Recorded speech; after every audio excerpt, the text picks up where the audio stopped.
बिजोलिया वर्तमान में राजस्थान के भीलवाड़ा जिले में पड़ता है। यहाँ के ठिकानेदारों ने किसानों पर कई प्रकार के कर लाद रखे थे। उन्हीं से किसान बहुत परेशान थे। एक बार एक गांव में 1897 ईस्वी में एक मृत्यु भोज हो रहा था, जहां पर सभी किसान इकट्ठा हुए और उन्होंने इससे निपटने के लिए महाराणा से शिकायत करने का निश्चय किया और वो चल जाते हैं महाराणा के पास। वहां जाते हैं और अपनी शिकायतें दर्ज करवाते हैं। इसके बाद महाराणा एक राजस्व अधिकारी जिसका नाम था हामिद हुसैन, उसको भेजते हैं। वो जांच करता है और जांच करने पर पाता है कि किसानों की सभी शिकायतें सही हैं। जब इस बात का पता राव कृष्ण सिंह को चलता है तो वो उनमें से 2 किसानों को, नानजी पटेल और ठाकरी पटेल को गांव से निर्वासित कर देता है। इस प्रकार ये किसानों का पहला प्रयास असफल रहता है। फिर साल आता है 1903 का। यहाँ पर राव कृष्ण सिंह एक और नया कर किसानों पर लादता है, जिसका नाम था चमरी कर। इसमें किसानों को लड़की की शादी के अवसर पर 5 रुपये देने होते थे।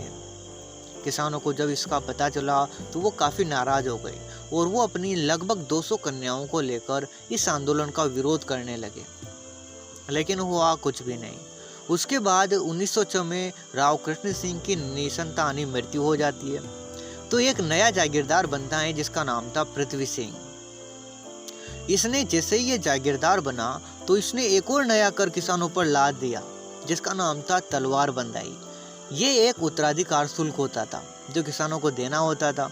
तो इससे किसान और भी ज़्यादा दुखी हो गए और इसका साधु सीताराम दास और भी कई सारे किसान इसका विरोध करने लगे, लेकिन ज़्यादा कुछ हुआ नहीं और लगभग 1915 तक ऐसे ही चलता रहा।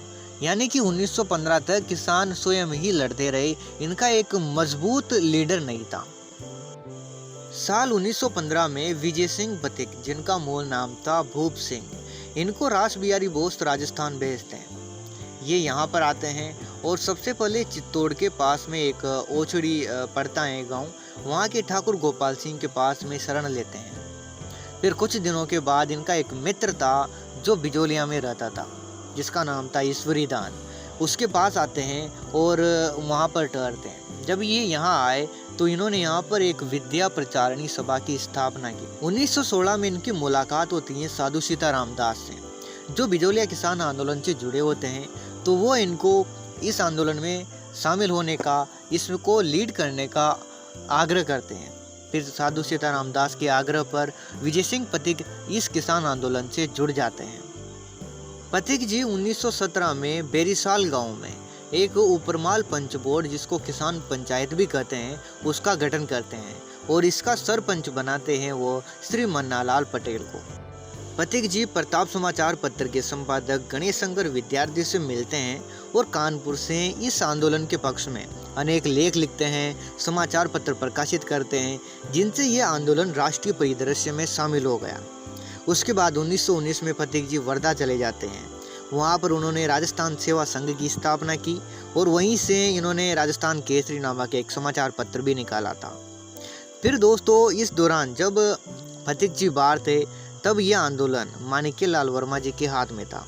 यह आंदोलन चलता रहा और उसके बाद एक अंग्रेज अधिकारी जिनका नाम था मिस्टर रॉबर्ट हॉलैंड, उनके प्रयासों से ठेकाने और किसानों के मध्य 1922 में एक सम्मानजनक समझौता होता है और अधिकांश जो लागभागे थी वो हटा ली जाती है।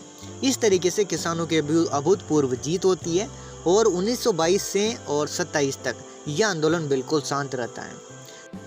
फिर यह आंदोलन वापस शुरू हो जाता है और वापस शुरू होकर काफ़ी सालों तक चलता रहता है और अंततः इसका पटाक्षेप होता है 1941 में, जब मेवाड़ के प्रधानमंत्री सर टी विजय राघवाचार्य बनते हैं।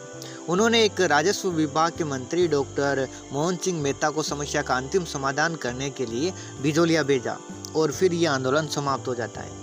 दोस्तों, ये किसान आंदोलन भारत का प्रथम व्यापक, संगठित, शक्तिशाली और सफल किसान आंदोलन था।